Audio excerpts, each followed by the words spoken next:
For generations, there were signs that humanity had upset the balance, and blinded by greed, they did not stay from their path. But actions have consequences, and the planet changed faster than anyone had anticipated. 700 million refugees with no land to call home, having nowhere to go. Desperation set in. Fear ensued by panic. And then began the last war. Having weapons too advanced for their own fragile bodies, the massacres were swift. Disease and famine took almost everyone else. Humanity, now the latest endangered species, found an alternative at the ruins of the bomb sites. Energy cores that could operate as soldiers, replacing armies of the flesh. It is now time to choose a new path. Make decisions and battle those who oppose you. Find the balance between spending towards a stronger army and investing in infrastructure for a better future.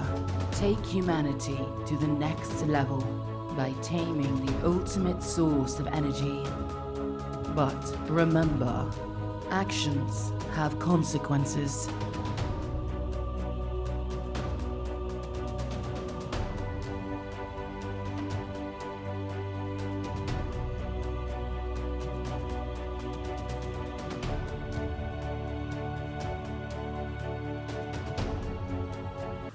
Alright guys, take a look at that video. Obviously, the link will be down in the description box. This seems like a really cool game. I'm going to back it. I would advise you guys to check it out. Obviously, it's a paid promotion, so if you back it, you know, it helps me out. You don't have to, but it looks like a pretty cool game. It reminds me a little of Kingdom Hearts Union Cross. Excuse me. It reminds me a little of Kingdom Hearts Coded. For the originally came out in Japan for the phones, but then it was ported to the DS or the Game Boy Advance, I forget which, and then it was the DS, I'm pretty sure, and then eventually came out on the PS3 in the compilation. But anyway, with the dice and everything else. But anyway, let's go into the football week. Now this is a funny situation. This took me a lot longer than I thought it would. So, D'Angelo, I apologize again. Pat had other, Mclovein had other things he had to do, and I thought I was going to be done before, and I wasn't. This is what happened. So I start going, and I'm looking at the week, and I'm like, oh, it's week 10, okay, cool. So then I'm like, wait a minute, these things seem really familiar. And then I look at week 9's matchups, and I'm like, wait a minute, did I not do week 9? Oh my God, I don't think I did week 9. So I thought what I had done was did week 10 for week 9 and was about to do week 10 again. So I said, you know what, I'm just going to do week 9 for week 10. Or for week 11 is what I mean. And then I get all the way done. I'm like 90% done. I just have to do Division 13 and 14. And I'm fooling around with Steve Wolf's division. And I'm fooling around with it, and I'm start thinking about something, and I'm like, well, wait a minute now. This doesn't make any sense. How does one team have 9 games, another team have 7 games? It just didn't add up. So then I said, oh my God, I did this all wrong. I was supposed to do week 11, not week 10, not week 9. So I literally had to go all the way back and fix it. Thank God it took about another hour. It wasn't like I had to restart the whole thing, but... And then what I did is I also updated all of the standings as far as the game behinds column, because that was all wrong. But anyway, let's go to Division 1. Von Hook is in first. Thomas Edward and Star Fox are a half game back. Star Fox and Thomas Edward have the same percentage points, but Thomas Edward's ahead because he has more wins, one more win than Star Fox does. But pretty good record. Star Fox 104 and 58, both Thomas Edward and J18 Sanchez 101 and 61. It's not the best, by the way. But J18 Sanchez and Amazement's only a game behind. Gary Soodle, what a hell of a job he's done. 105 and 57.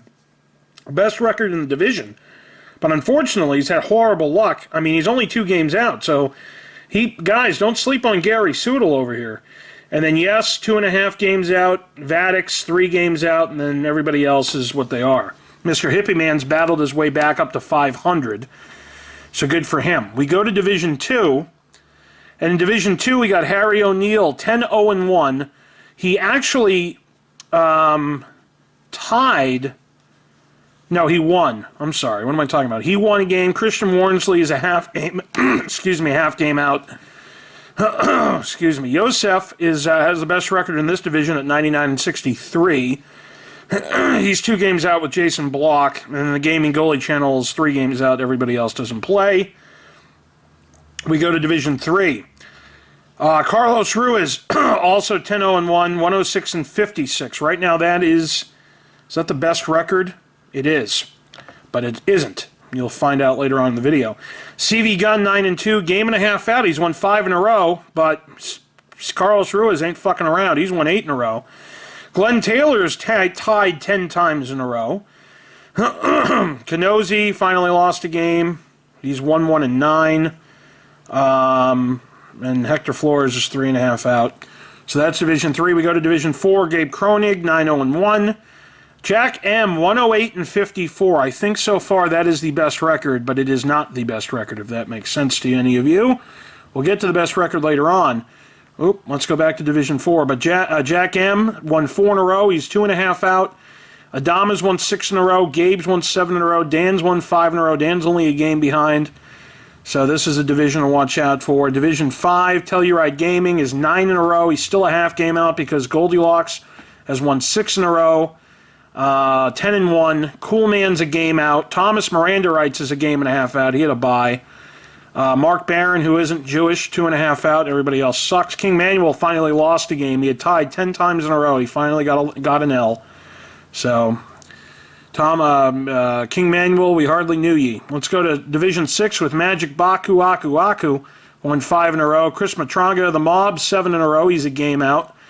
102-60 there. The Almighty Bagel, 5 in a row. And Dill Pickles, 0-11. 11 in a row. He's tied 11 times in a row. And Lazzarelli's right behind him. I think Lazzarelli had a bye, so he's 0-10. Somebody had a bye. I don't know who it was. In this division, I forget. Sorry about the grunting there. I can't get the shit out of my throat here. But anyway, this division's pretty much, it's between Magic Baku, Chris Matranga, and the Almighty Bagel for the most part. Division 7, Black Wolf, 7 in a row. Jay Willie's won 8 in a row, a game and a half out still. The Russian, 4 in a row, 107-54. And 108-50 something. 108 and wait a minute now. 108-54. He's 107-50. He's got to be 108-54 also. That doesn't make any sense. Oh no, he's 107-55 is what he is. The Russian. Sorry, Russian. 107-55. That'll do it. So you're at 660. 2 games out though, and then NS Wells 4 in a row. Used to be NS Savage. Same guy though. All right, we go to Division 8. And the worst record still belongs to 24 Karat Gold, 4 and 158. He has a 0.025 winning percentage. And again, everybody doesn't play in this division. Division 9, TJD is the only one playing. He's going to win the division by default now. For some reason, Eli C stopped playing. I don't know why. But TJD's won 6 in a row. And that's that. We go to Division 10. Naby and Picoline finally played each other this week, and they tied each other. So how's that for fucking how do you do? And Pokemon XD over there is a game out. Brandon S is 2 games out, and everybody else doesn't play. We go to Division 11. PZ Zez won 5 in a row. Fat Dick Boy's a game and a half out, and Phil's 2 games out. Craig Reyes is also 2 games out. Giangelo's 2 games out. So it's a tough division. I mean, it's a tight division, kind of. But PZ Zez is holding strong. We go to Division 12. Splash God didn't play last week for some reason. He ended up tying, so he's lucky. Bolt Up's now a game out. That's it. And Astros Rockets a game and a half. Everybody else is done pretty much. We go to the Stephen Wolf division. He's 8-0. He's a 3.5 game lead over McNasty. And then here we go.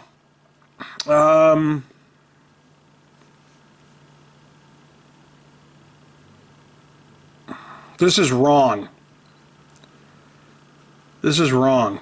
108 and 56 is incorrect. It should be 108 and 54.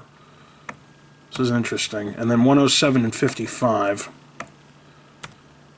So, there's that. It's a good thing I'm doing this as we do it. But I think actually, Angus Johnson, I think, is tied with the Russian. The Russian's tied with what's-his-face. The Russian is tied with Bengals Report. And where's Enrique? There's Enrique Barajas. There's a three-way tie for first between Masilan, J.D. Beast, who didn't play last week, and Enrique Barajas. Angus Johnson's only a game out at 8. He's won 8 in a row. Bengals Report's only a game out. He's won 3 in a row. Buffalo Mafia's won 2 in a row. He's 4 games out. But this is a crazy division. A three-way tie for first, and then so there are 5 teams battling for this. There's only a game out between the 5. I mean, that's something else. And then this is the division that we never did anything with. Wah, wah, wah. So anyway, that is pretty much it. The top record belongs, it's 108 and 54, and it belongs to who? Let's see if I can find the first guy who did that. Was it the Russian? It wasn't the Russian. Who was it? 108 and 54. Nobody there. Is that it? Was it him? There he is. Jack M. and Angus Johnson, both 108 and 54. And Bengals Report 18 and Peyton Awarder, the Russian, both 107 and 55. It's a tight race. Not that it matters at the end of the year, but it's still pretty cool to say you had the best record. And there's this bug, an ant, that's carrying a piece of food on my black tablecloth here, and I'm freaking out because I hate bugs. Anyway, guys, thanks for watching. Check out the game, man. Check out the link. Link will be in the description below. I'm going to back it. It looks pretty cool. If you guys want to play, we can play and stuff like that. So thanks for watching, guys. We'll see you soon.